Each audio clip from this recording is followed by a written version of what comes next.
Ladies and gents, it's time we start modding the Hemi all-wheel drive Dodge Charger. I bought this 2014 all-wheel drive Hemi Pursuit Charger from a state surplus auction for just $7,000. And after fixing everything that was wrong with it, or rather filling it up with some special weird power steering fluid it needed, it's time to start doing some much needed upgrades. We're gonna tick all the boxes today and just make this car better in every category. We're just gonna make this thing an all-around better car, because it kinda sucks now. First, we had to see how a Hemi powering all four wheels handled in the snow. Took a few tries to get the hang of it.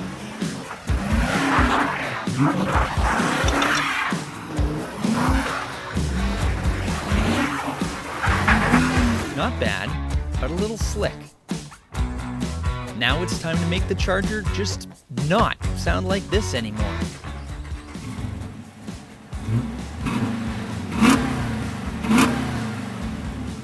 And there's no easier or cheaper way to do it than with this $79 mid-muffler delete kit from Amazon, which I'll include a link for down in the description below. Because see, the Charger uses two mid-mufflers placed midways towards the back of the car.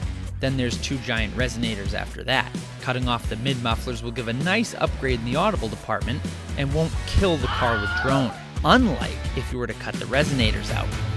First, I cleared off as much snow and slush as I could. It's miserable enough working on a concrete floor. I'll try to avoid getting drips of salt water in my eyes too. This is kind of pointless. Then up in the air it goes. I need a lift. I need a lift so bad.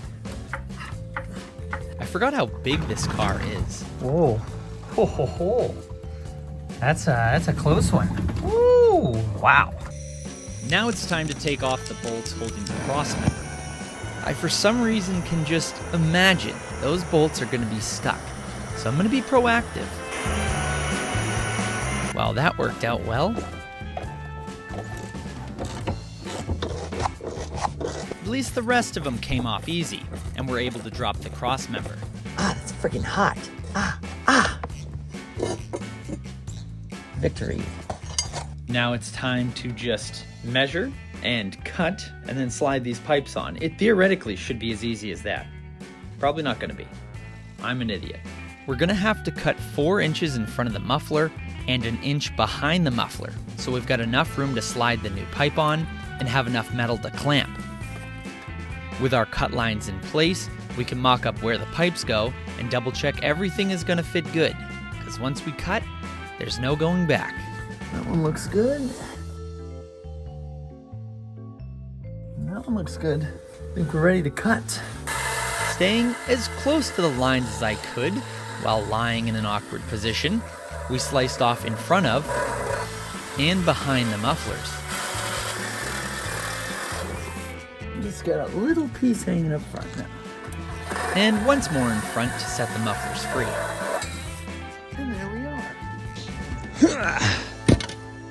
Just gonna test fit them. Easy peasy.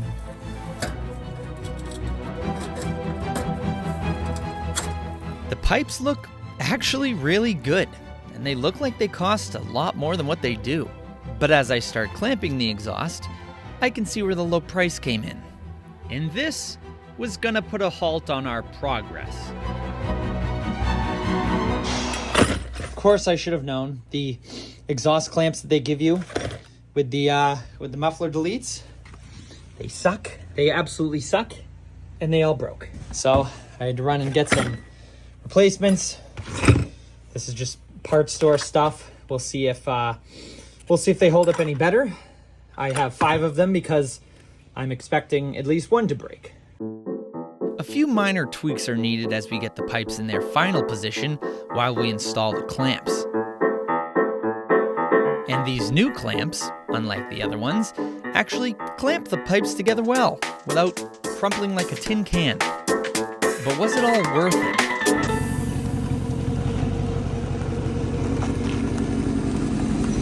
See how it sounds.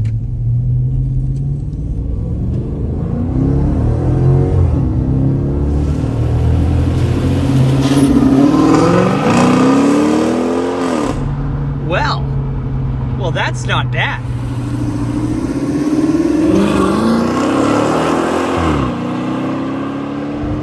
You know, if the C5 didn't damage my hearing so much and quite literally make me deaf, this would probably sound a lot louder to me.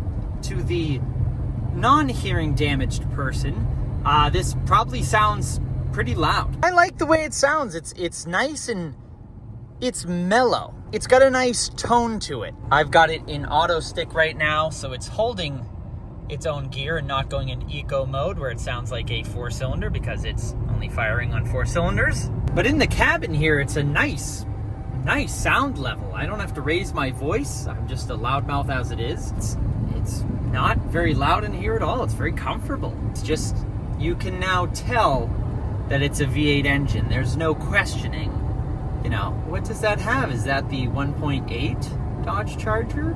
No, it's a Hemi. I guess I should have taken it out of auto stick before I tried to mat it like that, because it's not downshifting out of 4th gear. Let's try that again. How about 2, 3? How about 3?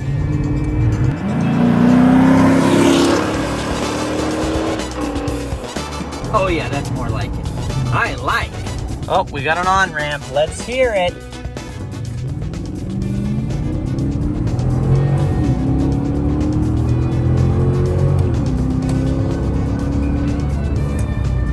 Oh yeah! That is a nice tone. That's about the best $70 mod that you're gonna do to one of these things, I'm telling you. All right. So, now that the Charger actually makes a little bit of noise when you give it full throttle and it doesn't sound like a vacuum cleaner, it's got a little more tone and it was easy and it was cheap, so we're moving in the right direction. But now we need to make this interior a little bit more comfortable, a lot more comfortable. And we're gonna do it with this. So this is what we're working with. If you can see, it's just a nice little replacement center console with an actual armrest and cup holders. It's just pure luxury, straight out of a Rolls Royce, really. Nice folding armrest, and oh, there's a lot more bolts than I remember. Interesting. Now, I used that same console in the 2013 Charger Hemi that I had, the green one, if you guys remember that one. And it was worlds more comfortable than the steel center console.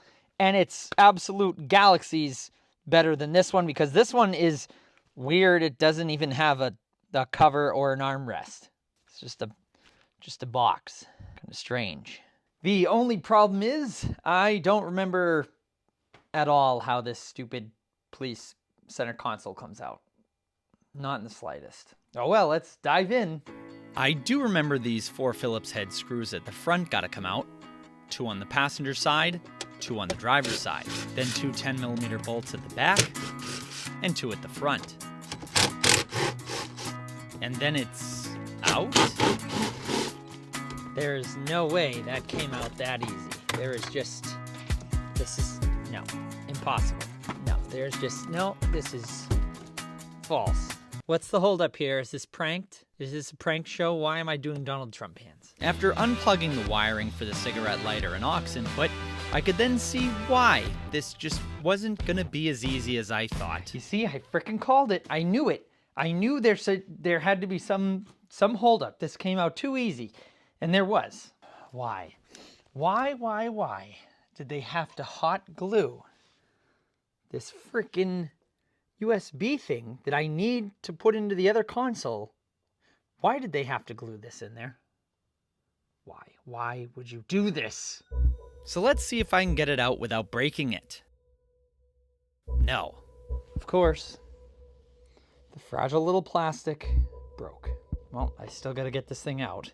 At the expense of my fingernails and a screwdriver and a $100 piece of plastic, it finally came free from the gooey mess.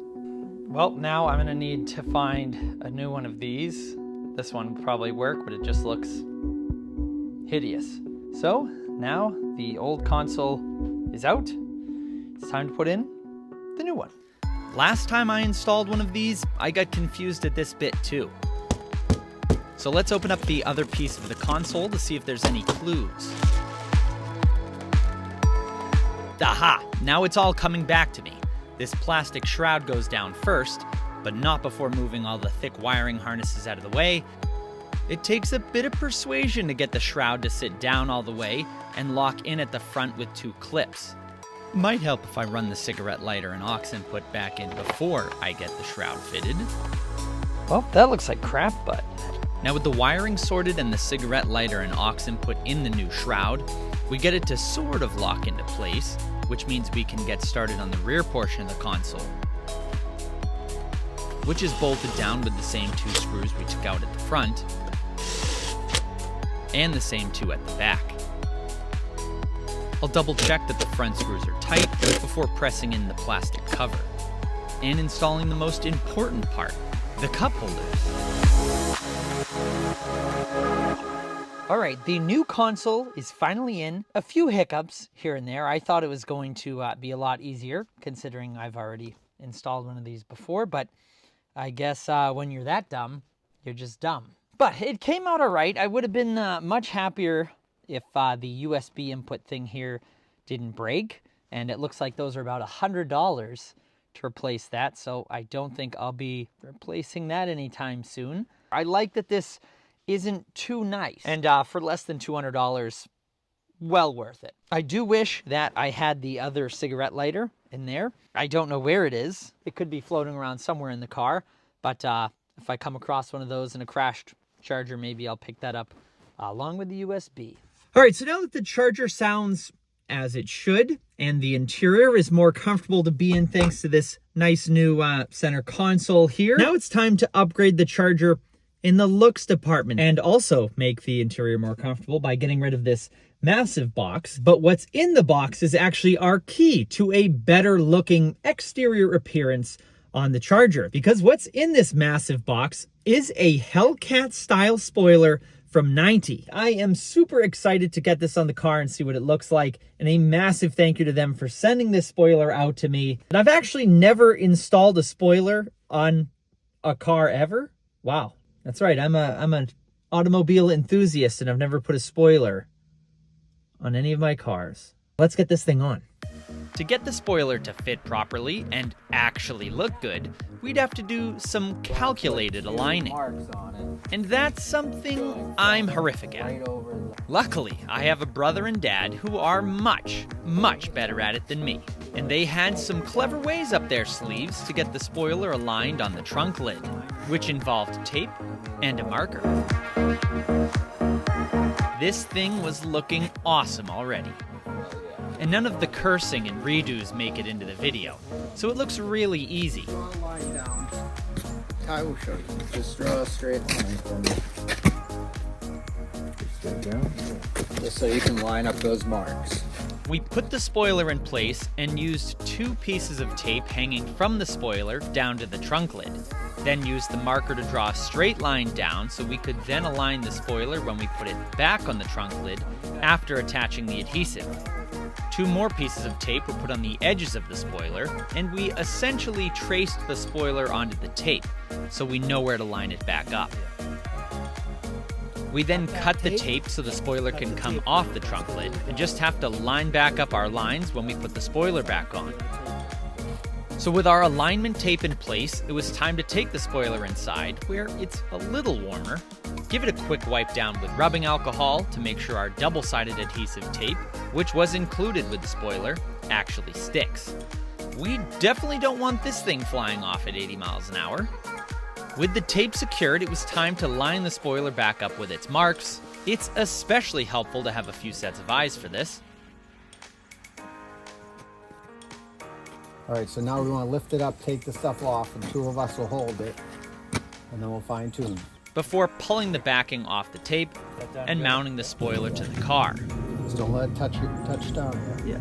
How do you look on the How do you look on the corners in your I'm pretty good on my outside picture. corners? I think we're... All right, drop it. You good, right? Okay. Good. But unfortunately, we had a problem. Don't push on too much. That thing isn't very thick. After taking the backing off the tape and pressing the spoiler down, it seemed like the tape just wasn't sticking. Tape's not touching. That's 'cause it wasn't. So you gotta get good, go get some more tape. It seems as though the tape included with the spoiler just wasn't sticky enough. So off came the tape, but at least we didn't just throw it away. It can be repurposed as a kiddie toy. So the next day I went to the store and bought some stronger 3M tape, and we did the process all over again. We realigned the spoiler back up and made new tape marks. What? Then again, brought the spoiler back inside, where it's a tad warmer to put on our much stronger tape. It's around 50 degrees out, which is the minimum temp for this tape to be applied. So just to be safe, I used a heat gun to get the spoiler just a touch warmer. We pulled the backing off the new tape, aligned the spoiler, again utilizing all eyes on deck to get it lined up evenly, even my mummies, and pressed it down under the trunk lid, making sure to apply lots of pressure to get that tape to bite. And alas, it stuck! It worked! Now, last but not least, it's time to remove the spotlight, because as much as I like being that guy, I don't like being that guy. So, I've removed one of these in the past on one of the chargers I had, but I don't remember how to do it exactly, so we're gonna learn together. After pulling all the wiring out, we removed the Torx bolt going through the handle, holding it to the rest of the spotlight, and can now pull the handle right off. Then we can remove the Torx bit on the bottom on the outside, and the one up top. But before sliding the spotlight out, we can't forget to cut the wiring that attaches to the handle. And now it slides right out. Comes out just like that. And there it is. Can't forget to tape up that loose end of the wire. And now we gotta figure out what to do with that empty hole we left behind. And the other thing you do is try to bond to it, fill it and bond to it and paint that little piece. You might be able to do that too. Because otherwise you'll see these two, see these two little screws. Yeah. And the little plate. I think the plate would look, well, the best thing to do would be to bond to it. I mean, you could tape this, tape that, sand it real easy and blend it. You could probably do that. You could probably do it for $100. These things can probably be drilled right out. And just fill that. Sand it a little, touch it up. Then you would never tell they were in there. We started by drilling out the nutserts that held on the spotlight. Something's burning.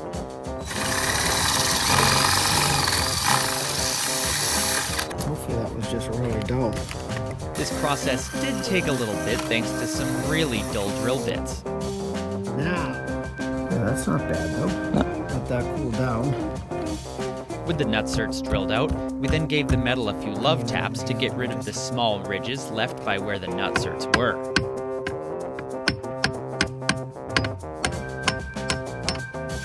There, now mix up a little Bondo.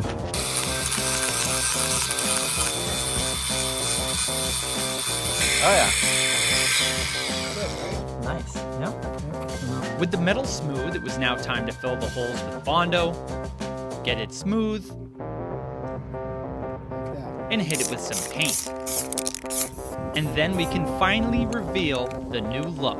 All right, so the spoiler is finally on. The bodywork is complete. Where I took the spotlight out, it took quite a bit more work than I thought, but that should have been expected. But now it's time to finally reveal the new look, which is subtle, but there were subtle changes, but it really does change the look of the car. But now it's time to take the Charger somewhere that's not my driveway, so I can reveal to you the new looks of the Charger.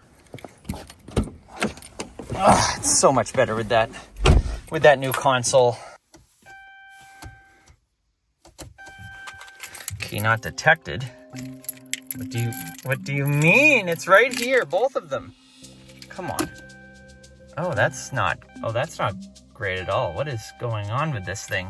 Oh no, I didn't put those on. What is going on? This trick usually works. Ah, the freaking... Oh, this thing is messed up. Perfect timing. Perfect timing.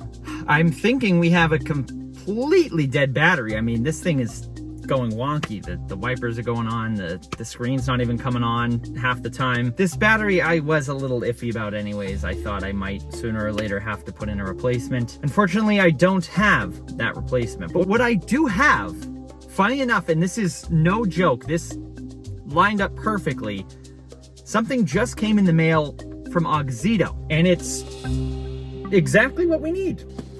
That's right. How did that get in there? I didn't order that. This is what we're looking for. Yep, here we go. Let's pull this out. This is a portable jump starter. This is their AJ01 3500 amp jump pack. I should have had one of these decades ago.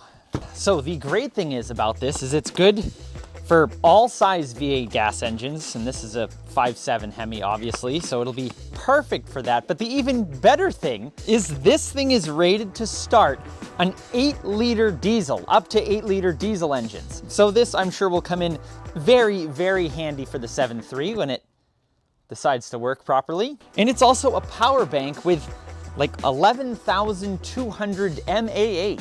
Right, those MAHs. Very good, very important. This thing is tiny.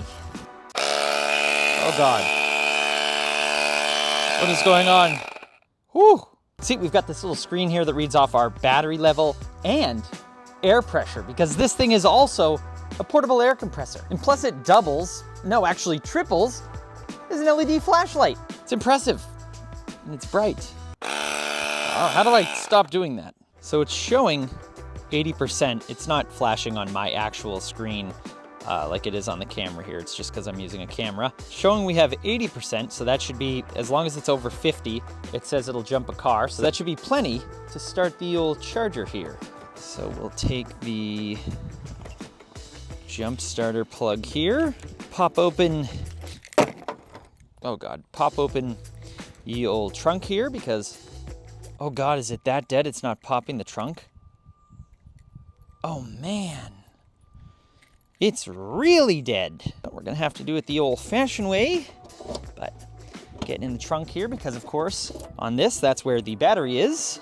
Fun fact, you're welcome. Plug in our jump starter cables in here. Come on, you passed geometry, didn't you? You can do this. Plug those in, put the negative on the negative. If I can do this, you guys should be all right. And positive, red, to the positive. If this thing can jump this thing, being this dead, that's impressive. Hold the button, and it's on. All right, it's working. Let's try to start it. All right, we're all hooked up. The screen is on at least. So I think we've got power. Let's see what happens. Come on. Beautiful. The screen's not all wonky, everything's working. That screen's on.